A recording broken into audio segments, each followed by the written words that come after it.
In the first one, the base of the block is at a depth h below the surface. Okay, so in the very first part you can see the figure 5.2 shows the variation with h of the acceleration a of the block.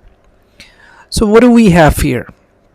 We have a graph of the displacement h, which in this case is the depth of the base of the block below the surface of the liquid, against the acceleration, and acceleration on y-axis. So you can see in this case, normally we studied a graph of displacement and acceleration. It used to look something like this. If we could recall the same diagram, it used to look something like this. But what's the difference in this case? If you have a graph like this, it means the mean position is the origin, or displacement x equals to 0 is the mean position, and then in the simple harmonic motion the object goes to the right side of the mean position and then on the left side, so the displacement on one side is positive, and when the object goes to the other side the displacement would be negative. But in this case we don't have the negative displacement, and that's why this is because the mean position is not 0. The mean position is this one. How much is it? Between 1.2 and 1.6, which is 1.4. So the mean position is 1.4, and the maximum displacement from the mean position is known as the amplitude. So from 1.4 all the way to 2.0, the displacement, which is the maximum one, would be 0.6, and the maximum amplitude is not 2, it's not 0.8, it is the maximum displacement from mean position. Since the mean position is 1.4 meters, so the maximum one from the mean position becomes 0.60 meters. So even before reading the question, we are trying to figure out some of the important things. Likewise, I can also figure out the maximum acceleration. I could simply read the y-axis. I'm one block behind 1.0, so it must be 0.9 meter per second square. And we also know something, that the expression that relates the displacement from mean position and the acceleration is a equals to minus omega square x, and we also know omega equals to 2 pi over t, or 2 pi f. The gradient of this graph, so technically the gradient of this graph is equal to minus omega square, because if you compare with equation of straight line, y equals to mx plus c. So what do you have on x-axis in this case? The displacement represented by h or x does not make a difference, so gradient would be equal to this one, which we normally do in slightly simpler questions also. So this is bit of commentary on this question, but let's see what are we supposed to find in this one. Okay, at the same time we also have figure 5.3 that shows the variation with h of the kinetic energy Ek of the block. So we have the maximum kinetic energy, you can see at this position, which is 1.4. So you see, and we can also tell that the mean position is 1.4 meters at a distance of 1.4 meters, because the kinetic energy is maximum at the mean position. And how much is the maximum kinetic energy? From 5 to 10, so it means this one is 5, 6, 7, 8, 9. So this line represents 9, my bad. 2 blocks represent 1 joules, so this one must be 9 joules. The maximum kinetic energy is 9 joules. Think about it, the maximum kinetic energy is 9 joules. Let me ask you a question. What would be the maximum potential energy? What do you say? And what would be the total energy? Exactly, because the maximum kinetic has to be equal to maximum potential, and that has to be equal to the total energy. So total needs to be this one. So this is ek max, this is ep max. The only difference is that the maximum potential energy would be there when the kinetic energy is 0, which is at the extreme positions. Here potential energy would be maximum, over here potential energy would be maximum.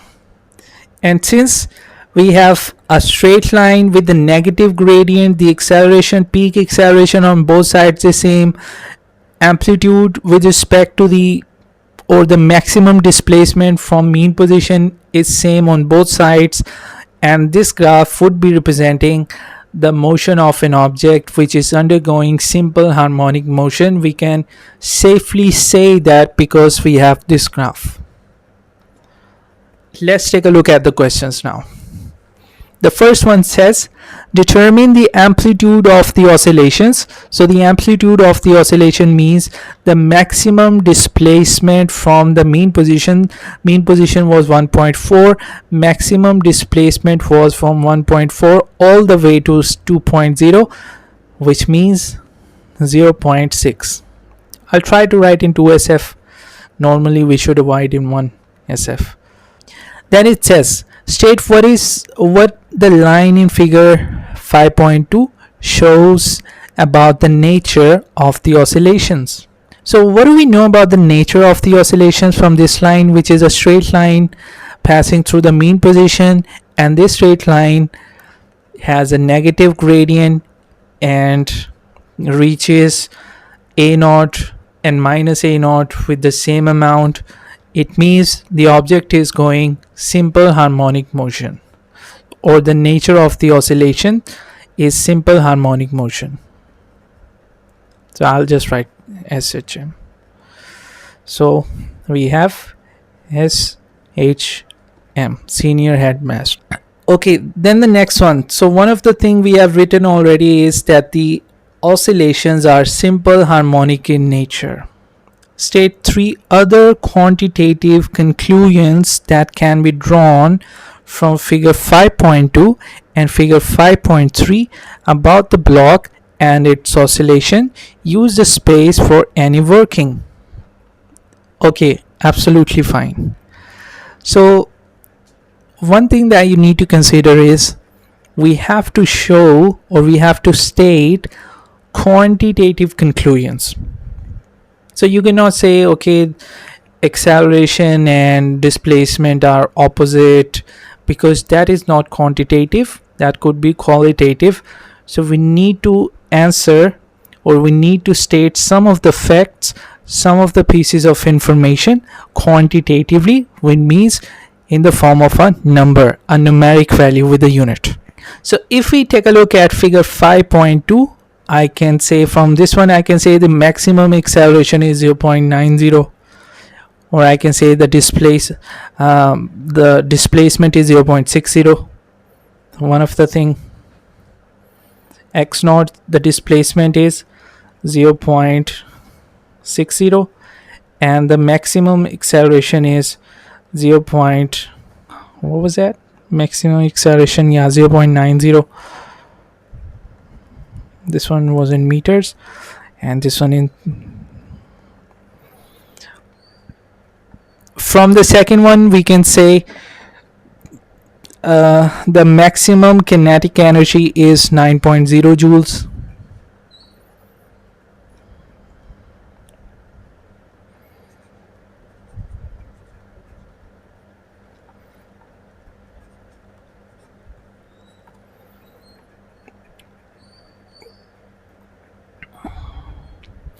And we can also say the mean position is at 1.4 meters.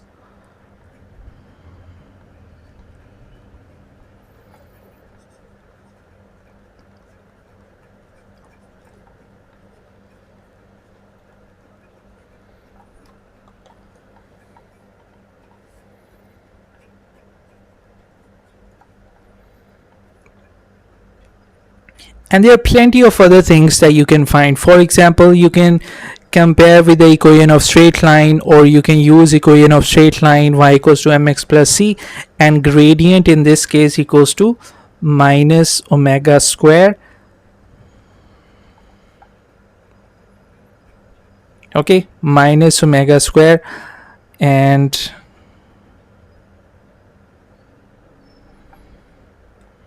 you can then find, what do you call that,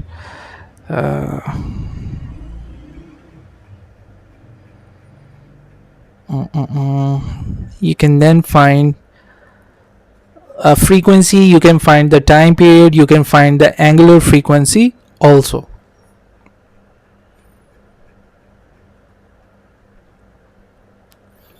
But the next part says, on figure 5.4, sketch the variation with h of the potential energy of the oscillations.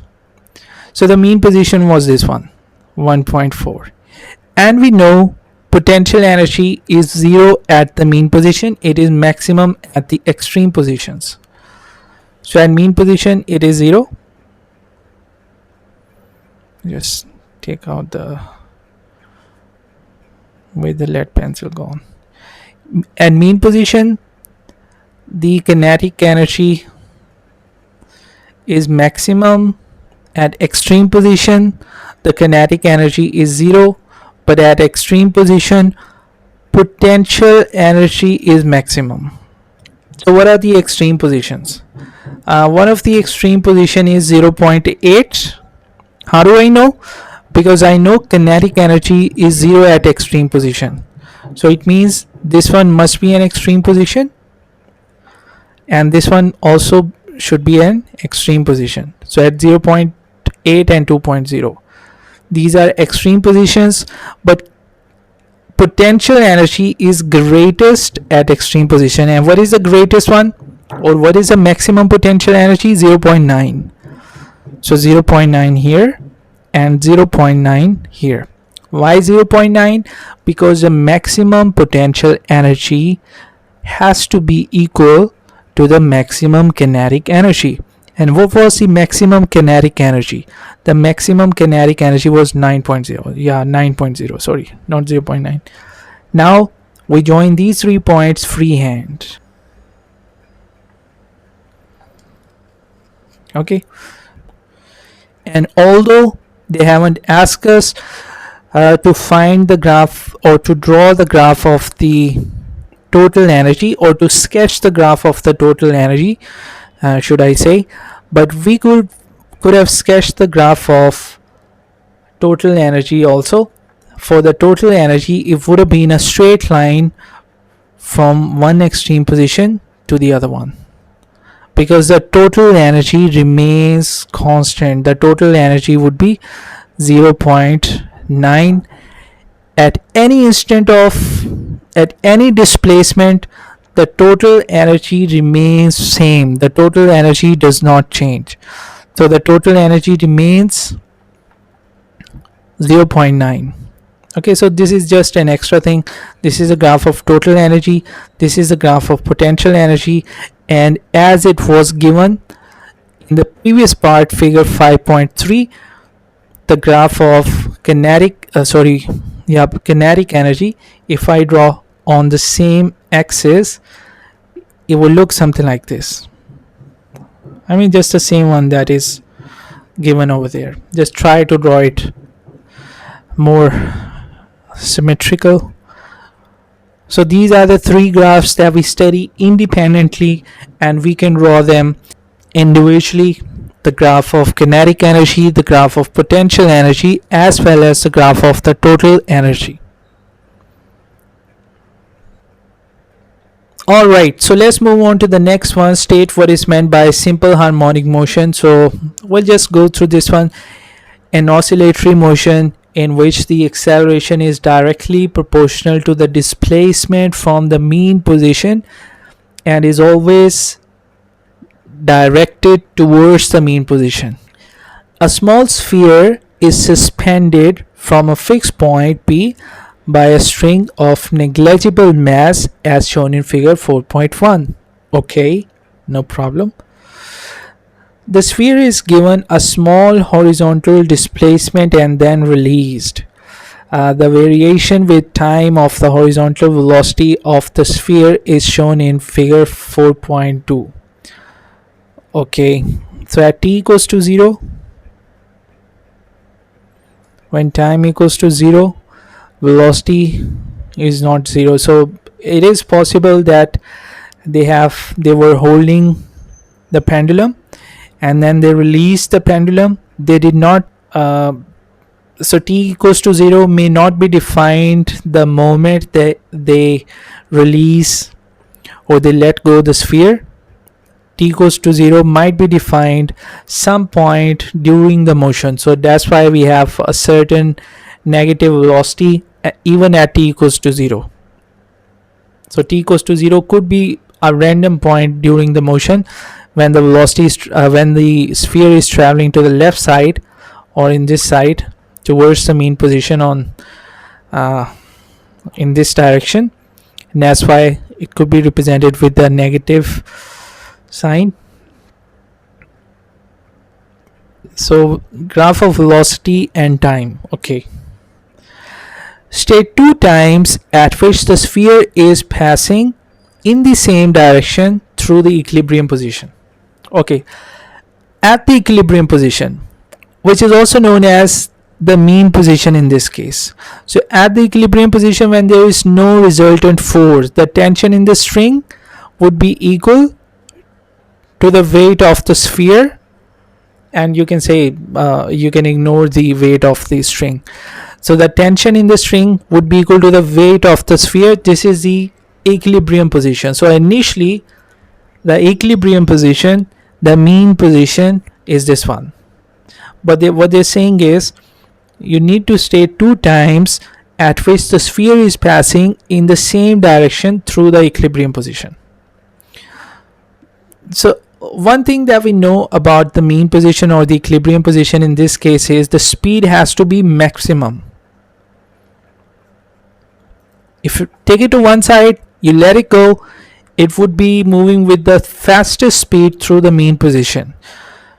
So at mean position, we can say the velocity is max. So it'll be easy for us to pick the points from the graph at which the velocity is maximum. So for example, t1, the velocity is maximum. And then, so you could look something like this. At t equals to 1, the sphere is exactly in the middle, but then the sphere is moving on to the other side.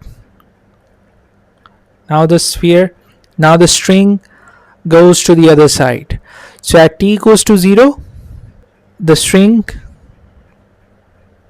is in this position, at extreme position on the left side, and then at t equals to 3, at t3, it is back to the mean position, but now it's moving to the right side. T equals to 4, it is once again at the extreme position, someplace over here. At t equals to 4, at the extreme position on the right side. At t equals to 5, velocity is once again maximum, and the object would be then moving back to the left side. So we can say t1, at t1 and at t5, their velocity is maximum and they are moving in the same direction. What direction is it? This one, backward. Likewise, we can have another pair of these two instances of time, which is when the sphere was moving to the right side, or you can say when the sphere was moving to the right side, and those set of points could be t3 and t7, because these are the two instances where the velocity is maximum and the sphere is moving in this direction. So it's totally your choice. You can say t1 and t5 because their velocity is maximum, they are both moving in the same direction. With direction? Left side. T3 and t7, their velocity is maximum and they're moving in the same direction. With direction? Right side. So T1, and I'll go with T1 and T5. You can go with the other one, doesn't make a difference. Okay, let's take a look at the next part. The time interval between T1 and T6 is 2.2 seconds. Calculate the frequency of the oscillations of the sphere. Okay, from T1 to T6. If I shade this area, T1 to T6. Okay, I'll keep going from here. So T1, we need to go all the way to T6, or which one? From T1 to T6, yes. Now we need to go down. This part, this shaded part, makes one full wave cycle, because you go from a trough back to the next consecutive trough. That is one wave cycle. But we cannot stop here. We have to go reach all the way to T6. Okay, there we go. Now the question is, how many waves do we have in the entire shaded part? This is not 1.5 waves, because 1.5 waves would have been till here. This is one full wave and quarter of the wave, so 1.25 waves. So in this shaded part, how many waves do we have? 1.25 waves. So you can use cross multiplication or simply divide 2.2 by 1.25. So in 2.2 seconds, how many waves do we have? 1.25. So what would be the time for one wave cycle? X. So X equals to 2.2 divided by 1.25. And the time of one wave cycle is time period. Once you find the time period, you can find the frequency by taking the reciprocal of this one. So 1.25 divided by 2.2. Okay, so just let me hit on the calculator. So 1.25 divided by 2.2. I hit the fraction, I get 0.56818181, so 0.57 hertz. Okay, now this one could be a little bit tricky for 3 marks. The sphere is undergoing simple harmonic motion. Okay, sphere is undergoing simple harmonic motion. It means we have the license to use the equations of simple harmonic motion, this one, and a naught equals to x naught omega, and you can, yeah, any equation of simple harmonic motion, including the ones of kinetic energy, potential energy, the velocity in terms of displacement. Any of the equation can be used. We need to determine the maximum displacement of the sphere from its equilibrium position. So we need to find x naught. Maximum displacement means the amplitude. X naught. Sorry, not a naught, x naught. X naught needs to be found out. So yeah, we can use this one. Why not we use this one? X naught equals to a naught over omega. Yeah, should be fair enough. X naught equals to, oh sorry, my bad, not a naught equals to, so we have v naught equals to x naught omega. Yeah, my bad, because the acceleration I have written already. Acceleration equals to minus omega square x, and v naught equals to x naught omega.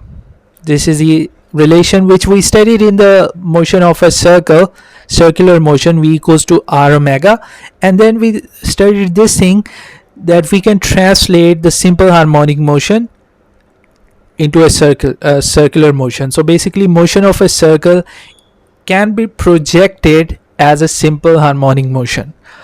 So this is basically the same formula. So v naught equals to x naught omega. What is v naught? The maximum velocity is 0.8 meter per second. If I'm not wrong, this is 0.8 meter per second. equals to x naught. We don't know, we're supposed to find x naught. What is omega? Omega is 2 pi f. I mean, to be honest, this is too easy for 3 marks.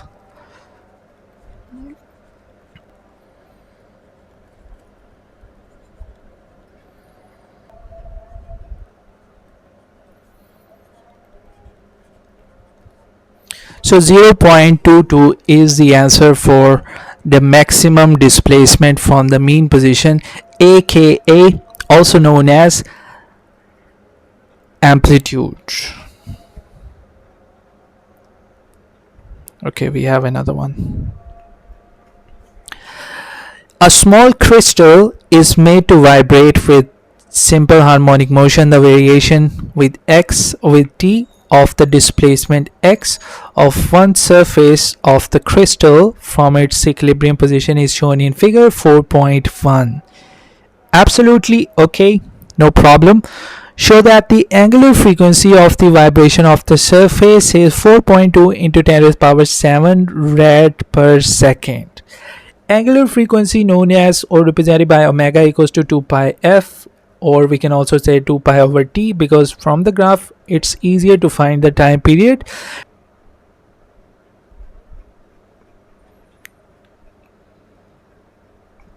So let's write it on the calculator. How much was that? 2 into 3.14. You can write pi as it is. Exponent is minus 6. So I get 4.2, 4.18666. So in 2SF I get 4.2 into 10 to the power 7.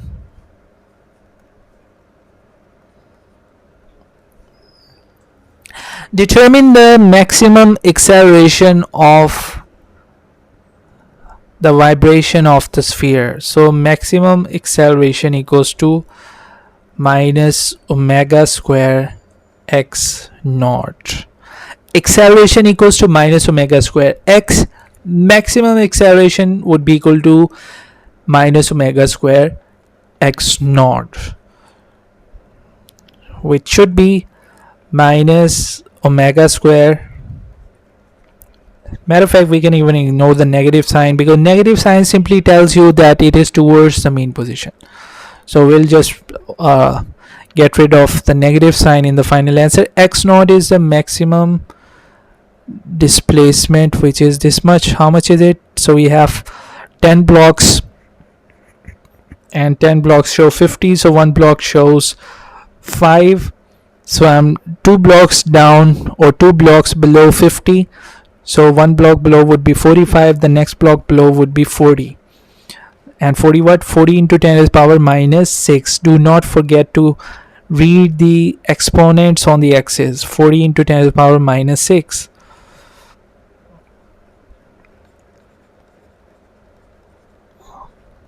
So let's see what do we get, and I'll simply get rid of the negative sign.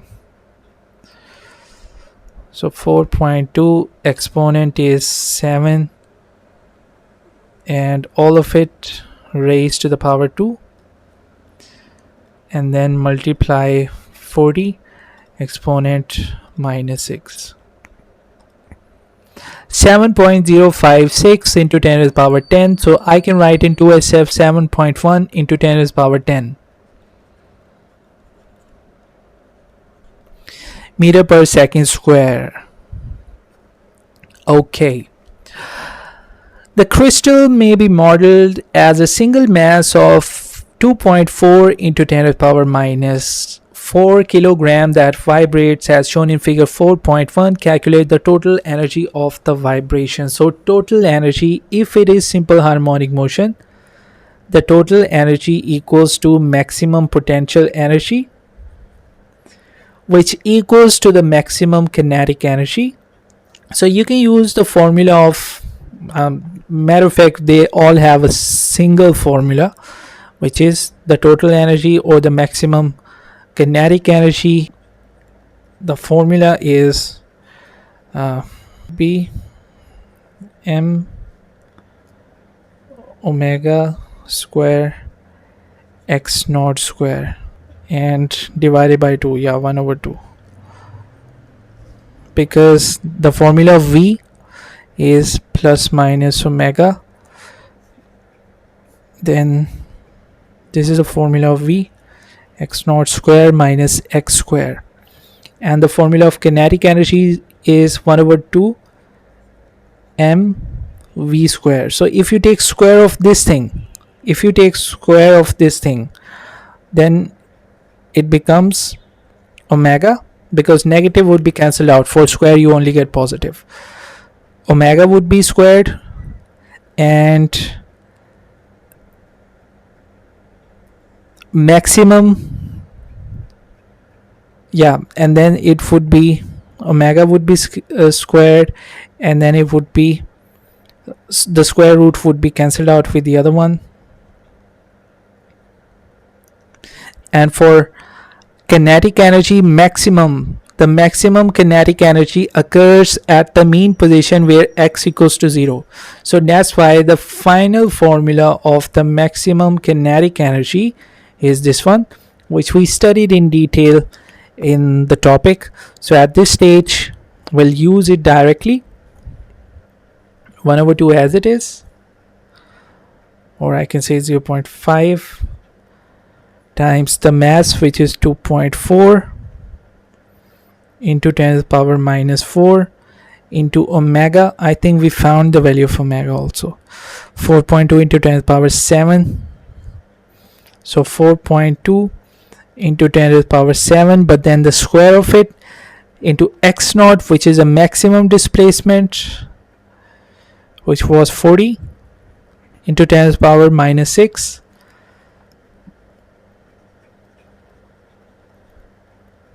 And then square of it. Okay. Now calculator will help us here.